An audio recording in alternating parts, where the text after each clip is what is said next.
देखो, मुझे बहुत बुरा लगता है जब एक पुरुष रोता है। वो ये कहता है कि सर मेरी पत्नी ने मेरे ऊपर मुकदमा कर दिया, मैं मर जाऊँगा, मैं ज़िंदा नहीं रह पाऊँगा। ऐसी बातें मैं सुनकर जो है ना, मैं थोड़ा-सा परेशान हो जाता हूँ। मैं सोचता हूँ कि ये पुरुष किस तरीके का व्यक्ति है। पुरुष सिर्फ़ और सिर्फ़ चीखते हुए, दहाड़ते हुए अच्छा लगता है। तुम शेर हो तो शेर की तरह ज़िंदा जियो ना। ये क्या छोटी-छोटी बातों पर कि मैं मर जाऊँगा, मैं जी नहीं पाऊँगा, ये क्या है? ये छोटे-मोटे संघर्ष आपको नहीं जीना जिए जा रहे तुम पर? मैं मर जाऊँगा, मैं कुछ कर जाऊँगा, सर मेरे पे जिया नहीं जा रहा है, मैं बहुत परेशान हूँ। कुछ नहीं कर पाओगे तुम। परेशानी-वरेशानी ये सब सबके जीवन में आती है। तुम्हारे जीवन में ये परेशानी है तो किसी और के जीवन में कुछ और परेशानी है। इस धरती पर जो भी आया है सबको दुःख मिला है और कहीं न कहीं दुःख के साथ-साथ में सुख भी मिलता है। अगर आपके जीवन में परेशानी आज है तो एक समय पर आने पर खत्म होंगी वो परेशानियाँ।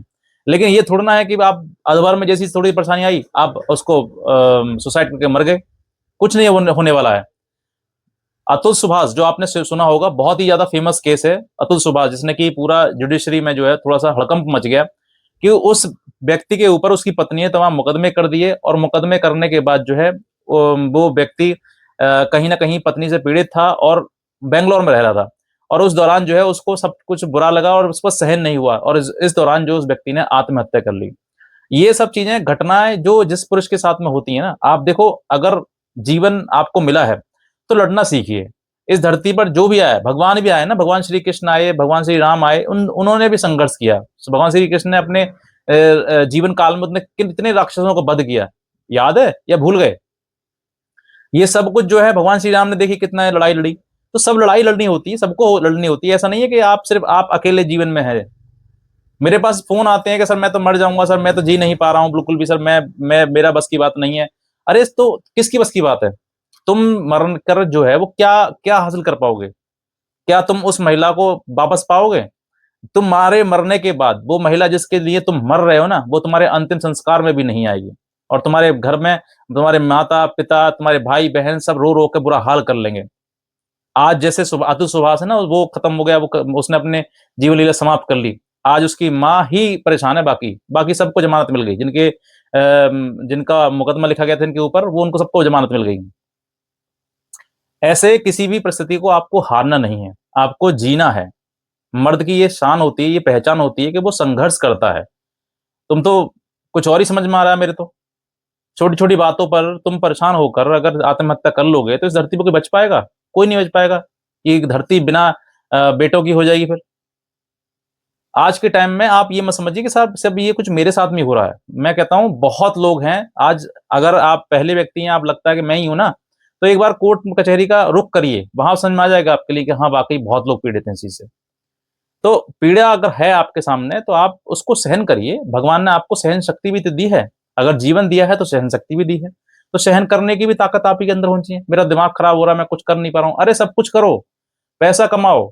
नहीं कमाओगे तो तुम बिना पैसे के मर जाओगे। क्योंकि कहीं न कहीं गरीबी आपको मार डालेगी। आजकल अगर किसी क्रिमिनल केसेज़ में आप फँस जाते हैं ना, तो वहाँ पर सबसे ज़्यादा जो मेन इम्पोर्टेंट रोल होता है, वो होता है आपके पैसे का।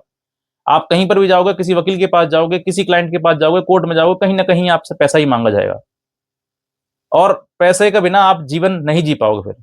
इसीलिए पैसा भी कमाइए, स्वस्थ भी रहिए और इस तरीके की नेगेटिव जो थॉट है आपके मन में, वो खत्म कर दीजिए। आप अगर आप जाओगे ना, तो सिर्फ़ और सिर्फ़ किसी की माँ का लाल ही जाएगा, बाकी किसी का कुछ नहीं जाता है। जिसके लिए तुम जा रहे हो ना, जिसके लिए तुम धरती छोड़ के जाओगे, वो व्यक्ति कुछ दिनों बाद, कुछ दिनों ही ये चीज़ें चलेंगी, वो भी सामाजिक दिखावट के लिए।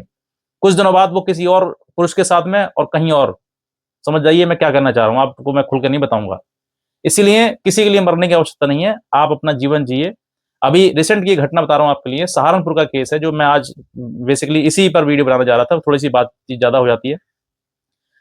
वो व्यक्ति उस लड़के ने जो है उस मतलब शादी हुई, बच्चे हुए, सब कुछ ठीक-ठाक हो चल रहा था। लेकिन उस महिला ने ऐसी जिद पकड़ ली कि उस जिद के चक्कर में बहुत ज़्यादा लड़ाई-झगड़े होने शुरू हो गए। जिद क्या थी कि उसकी पैतृक संपत्ति, जो माता-पिता, दादा-लाई संपत्ति है, उस संपत्ति को उसके नाम कराओ, बस ये उसकी जिद थी। इस जिद के चलते हुए दोनों में झगड़ा होने शुरू हो गया। जिद इतनी बढ़ गई कि वो लड़की पत्नी जो है मायके चली गई और जाने के बाद वहाँ पे जाके उसने तमाम वो झूठे मुकदमे दर्ज करवा दिए। दहेज का, मेंटेनेंस का, जो कॉमन चीज़ होती है, वो सब मुकदमे दर्ज करवा दिए उसने। और दर्ज करवाने के बाद उसने कुछ दिन लड़ा, मुकदमे लड़े, लेकिन जब वो उसे लगा कि सारे मुकदमे मेरे खिलाफ ही आ रहे हैं, सब निर्णय जजमेंट क्योंकि पुरुष को हर जगह डांटा जाता है, हर जगह उसको अपमानित किया जाता है। कहीं ना कहीं वो व्यक्ति, मतलब ये समझ लिया, अगर कोर्ट कचहरी आप जा रहे हो ना, तो आप अपना मान सम्मान इज्जत सब घर छोड़ के आओ।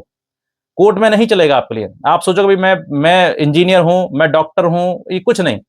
आप वहां पर आ रहे हैं, कोर्ट में आ रहे हैं, तो साधारण व्यक्ति बन के आइए। अगर कोई आपको अपमानित कर रहा है, कोई टिप्पणी कर रहा है, कुछ कह रहा है आपके लिए, तो सहन अपने अंदर करिए। क्योंकि यहाँ पर कोर्ट कचहरी में आप अपना आप अपनी अपनी स्वयं अपनी स्त्री से तुम सम्मान नहीं करा पाए, या नहीं करा उसने, तो फिर तुम किसी और से भी उम्मीद मत करो। अब इतना हो जाओ, बिल्कुल ऐसे हो जाओ जैसे कुछ हम पे फर्क पड़ता ही नहीं है। हम कुछ नहीं है, हम एक साधारण से इंसान है, और जो भी अपमान हो रहा है वो उसको घूंट, कहते ना, खून का घूंटा पी के बैठ जाइए, बस जो हो रहा है होने दीजिए। तो बस बिल्कुल मान सम्मान अपमाने वाली बात मत कहिए कि भाई ऐसा हो रहा है, वैसा हो रहा है। हर जगह तुम थाने में जाओगे, वहां पे भी तुम्हें अपमानित ही किया जाएगा। कुछ ना कुछ ऐसी टिप्पणी, कुछ ना कुछ ऐसी बातचीत, कुछ ना कुछ फटकार, जो कि आप बहुत सम्मानित व्यक्ति हो आपके परिवार में। अभी रिसेंट में एक मेरठ की भी घटना है ऐसी, मैं हालांकि बताऊंगा नहीं। अब आप जो पॉइंट है मेन वो बताना चाहता हूँ कि आप ये मत समझिए कि भाई मेरा बहुत मान सम्मान है। आप मान सम्मान को साइड में रखिए, अपनी लड़ाई लड़िए, युद्ध लड़िए। ये युद्ध है, और ऐसा युद्ध है जो अपनों से लड़ा जा रहा है युद्ध। बहरहाल बात करते हैं कि जो लड़का था, उसने इतना परेशान होकर, टॉर्चर होकर, परेशान होकर, उसको लगा कि भाई मैं नहीं जी पाऊंगा, तो उसने अपने ही शरीर पर तेल छिड़क कर उसने आग लगा ली घर में। और आग लगाने के दौरान जो है उसकी मृत्यु हो गई। और उसने सुसाइड नोट लिखा कि मैं अपनी जो जीवन लीला समाप्त कर रहा हूँ वो अपनी पत्नी की वजह से कर रहा हूँ, उससे मैं प्रताड़ित हूँ।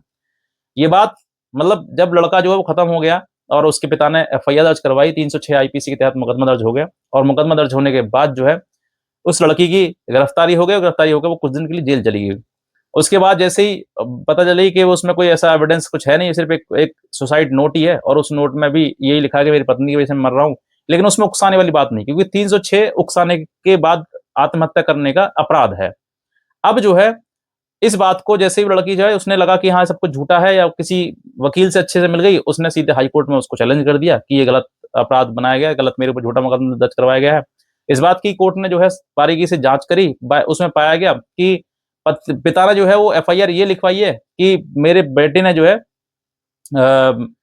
उसके पत्नी के द्वारा किए हुए मुकदमे के वजह से परेशान होकर आत्महत्या करी है, यानी कि उसने सुसाइड कर लिया। अब ये बात, मुकदमे लिखवाना कोई अपराध तो है नहीं, कोई झूठा मुकदमा आप झूठा कहते हैं, झूठा कानून के अनुसार जो है, अगर मुकदमा किसी व्यक्ति ने झूठ लिखवाया है, वो झूठा ही क्यों ना है, ये झूठा तब माना जाएगा जब वो प्रूफ हो जाएगा, जब उसमें जजमेंट आ जाएगा। लेकिन उससे पहले आप झूठा झूठा चिल्लाओगे, तो ये सामाजिक बातें हैं जो कि समाज समझ सकता है, कानून नहीं समझता है। कानून तो वही बताया, अंधा और बहरा दोनों है। लेकिन आप ये समझिए कि सबूत चलता है, एविडेंस चलता है कोर्ट में, तो एविडेंस के आधार पर जो एक मात्र सुसाइड नोट था, बाकी और कुछ नहीं था, उसके आधार पर उसमें कोर्ट ने जो है देखा कि वाकई इसमें कुछ नहीं है, और ऐसा कोई 306 के जो इंग्रेडिएंट्स हैं वो प्रतीत भी नहीं होता है कि बनता है 306, तो इसलिए क्वैश कर दिया है। और इसका ऑनरेबल हाई कोर्ट ने जो है इस मुकदमे को क्वैश कर दिया, और जो महिला थी, पत्नी थी, जिसने मुकदमे लगाए थे, जो कि जिसके वजह से वो मर गया था, वो बरी हो गई। कहने का मतलब सिंपल है कि अगर यही घटना पत्नी पर होती, यानी कि पति के स्थान पर पत्नी जल के मर जाती, तो जितने भी लोग निकलाते उनको सबको उम्र कैद की संभावना ज्यादा थी। और पति को तो 101% उम्र कैद होती। और बाकी रहे बात उसकी सास ससुर की, तो बेचारे वैसे ही बुढ़ापे में तो लास्ट में थे ही थे, जेल में रह रह के वो भी मर जाते। यानी कि बिल्कुल बेकार जिंदगी। इसलिए मेरा मेरा मेरे सामने जब ये बार बार बातें आती हैं कि सर मैं तो मर जाऊंगा, तो मैं आप आज आपको ये मैंने रियल एग्जांपल बताया, इसका जजमेंट भी मेरे पास में, अगर आप कहोगे तो मुझे मैं आपको व्हाट्सएप पे भेज दूंगा। सबसे पहली बात ये समझिए कि मर के आप कुछ नहीं सुधार सकते हो। जीते जी जो सुधार कर दोगे आप ना, वो मर का नहीं कर पाओगे। इसलिए मरने का ख्याल निकाल दीजिए, और जीने की तमन्ना अपने अंदर रखिए। मर्द, मैंने क्या कहा शुरुआत में, कहा कि मर्द चीखते और चिल्लाते हुए और दहाड़ते हुए अच्छा लगता है, रोते हुए नहीं। तो तुम मर्द हो, मर्द की तरह जियो, शान से जियो। ये सब चीजें एक एक मतलब गलत इंसान अगर आपके जीवन में आ गया है, तो क्या तुम उसके वजह से अपना जीवन खत्म कर लोगे? इस इतना तो मूर्ख मत बनो। अगर मरने के बाद तुम भगवान के पास भी जाओगे, तो भगवान को भी तुम मुंह दिखाओगे कि भाई ये कौन है कि साहब ये आत्महत्या करके आए हैं ऊपर। तो भगवान भी तो कहेंगे कि बड़ा बेवकूफ आदमी है तू जो छोटी छोटी सी परेशानी मर गया। और हमसे देख, हमने कितने संघर्ष किए, कितने वध किए, कितनी लड़ाई लड़ी है। तुमने तो कुछ भी लड़ाई नहीं लड़ी, तो तुम क्या मुंह दिखाओगे? बेवकूफ वाली बात मत किया करो मेरे से, मेरे को बार बार गुस्सा मत लाया करो इस चीज के लिए कि तुम मर जाओगे मर जाओगे। मर के कुछ नहीं उखाड़ पाओगे, ना कुछ बिगाड़ पाओगे किसी का। कि जो तुम्हारी माँ है ना, बस उसका बुरा हाल हो जाएगा।